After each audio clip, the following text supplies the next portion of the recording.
అది నేను ఈ దరిద్రుడి మీద నిలబడదాం అనుకున్నాను, అంబటి రాంబాబు మీద.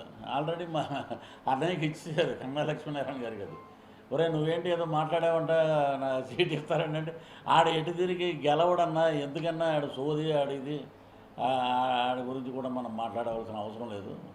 ఒకప్పుడు ఏం చేస్తాం, చెప్పు దొబ్బినప్పుడు అందరికీ ప్రచారం చేసాం. మరి ఇక అతను గెలవడు ఎందుకు వచ్చింది, నువ్వు నిలబడన్నా 2029లో మేము నిలబడతాం.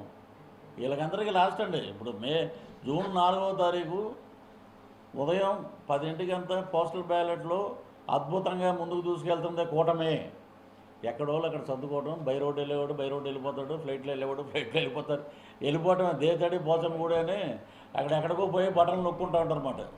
వాళ్ళ ఎమ్మెల్యేలు అన్నారు చాలామంది, నాకు తెలిసిన వాళ్ళు ఉన్నారు పాపం, పేర్లు చెప్తే వాళ్ళకి ఉన్న ఓడిపోతాం నాయన ఎక్కడ మా గురించి మాట్లాడొద్దు అన్నారు చాలామంది. నేను ఒకటే చెప్తున్నా, బటన్ నొక్కితే అతని పేరు వస్తుంది కానీ మాకేం వస్తుంది అనేడేమో. మొత్తం డబ్బులన్నీ కోట్లు మేము ఖర్చు పెట్టడం, ఇక్కడ కూర్చొని బటన్ నొక్కడం అయిపోయిందండి. మరి ఇప్పుడు నొక్కమని మరి బటన్. అది ఎలక్షన్ కమిషన్ కూడా చాలా గట్టిగా పనిచేస్తుందండి, వాళ్ళు కూడా వదిలిపెట్టట్లే. సో మేము ఇప్పుడు ఇక్కడ చూడండి, కూటమి ఉన్నా కూడా ఒక చంద్రబాబు నాయుడు గారు, లోకేష్ గారు, అక్కడికి వస్తే ఒక నాదెండ్ల మనోహర్ గారు, నాగబాబు గారు, పవన్ కళ్యాణ్ గారు, ఇటు వస్తే బీజేపీ మా అక్క పురంధేశ్వరి గారు, ఇక్కడ మిగతా జాతీయ అధ్యక్షులు. ఇలా చక్కగా ఉందండి కుటుంబం.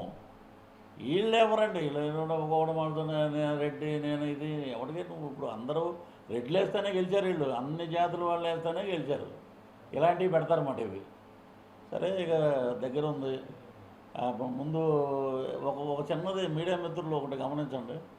మీరు ఆయన హావభావాలు మీరు చూసే ఉంటారు. చిరంజీవి గారు మా అన్నయ్య వెళ్ళి ఏమంటే సినిమా ఇండస్ట్రీ గురించి మీరు తల్లి లాంటి స్థానంలో ఉన్నారు, మీరు కొంచెం ఇదంటే అప్పటి వరకు రానేటువంటి రిలే ఆ రోజు పెట్టారు. ఇలాగ ఆయన వెనక్కి ఇలా కూర్చొని ఇలా చేతులు కట్టుకుని ఇలా ఊపుతూ మీరందరూ వచ్చారు నా దగ్గరికి అన్న బిహేవ్ ఇచ్చాడు. అవి మాకు నచ్చలే. ఇవన్నీ వీటికన్నిటికీ సమాధానం ప్రకృతి సమాధానం చెప్పుద్ది, ప్రజలు సమాధానం చెప్తారు. 2024 జై జనసేన, జై టీడీపీ, జై బీజేపీ. అంతేనండి, తెలుస్తుంది కదా అది. నువ్వు ఇన్ని ప్రెస్ మీట్లు పెట్టావు, ఇన్ని ఇది పెట్టావు, మరి ఏ రోజు లైవ్లు పెట్టలేదు? మీ ఆఫీసులో క్యాంప్ ఆఫీసులో కూర్చొని పెట్టారు మీరు. అదే మరి ఒక పెద్ద మనిషి ఆయన కూడా పెద్ద లైట్గా తీసుకున్నాడు. ఆయన ఇటువంటివన్నీ చూసి వదిలేశాడండి. ఇవన్నీ పెద్ద పట్టించుకోడు. ఆయన ఆత్మాభిమానం గలవాడు, ఎదటోడి గురించి పరుష పదజాలం కూడా వాడ్డు ఆయన. That is a megastar Chiranjeevi. So వాడాలంటే ఇప్పుడు ఈ రాజకీయానికి పనికొచ్చే వ్యక్తి ఎవరంటే మా పవన్ కళ్యాణ్ గారు. వామనుడు పెట్టినట్టు కాలు పెట్టి తొక్కుతాడు చూడండి పాతాళానికి. జనాలకి అర్థమైంది, నాయకులకు అర్థం కావట్లే. నాయకులు కూడా తెలుసుకునే రోజు దగ్గరలో ఉందండి. ఇంకెంత మహా అంటే ఇప్పుడే మేము లెక్క పెట్టాం, కౌంట్ డౌన్ స్టార్ట్ అవుతుంది. జూన్ 4 అంతే. అప్పుడు కరెక్ట్గా మేము మంగళగిరి క్యాంప్ ఆఫీస్ దగ్గరను రోజా ఊరికి వెళ్ళాలి. పొద్దున్న ఇక్కడ చేసి సాయంత్రం అటు వెళ్తాం నగిరి. ఏమండి అది తప్పు కాదండి. ఇప్పుడు చంద్రబాబు నాయుడు గారు మీరు ఒక ముఖ్యమంత్రి 14 ఏళ్ళు ముఖ్యమంత్రి చేశాడు. చిరంజీవి గారి ఇంటికి మినిస్టర్ అయ్యి వస్తే నేను బోలాశంకర్ ప్యాచ్ వరకు జరుగుతున్నప్పుడు అన్నయ్య ఏంటి అని అడిగితే వాళ్ళ విజ్ఞతకే వదిలేసాం మనం.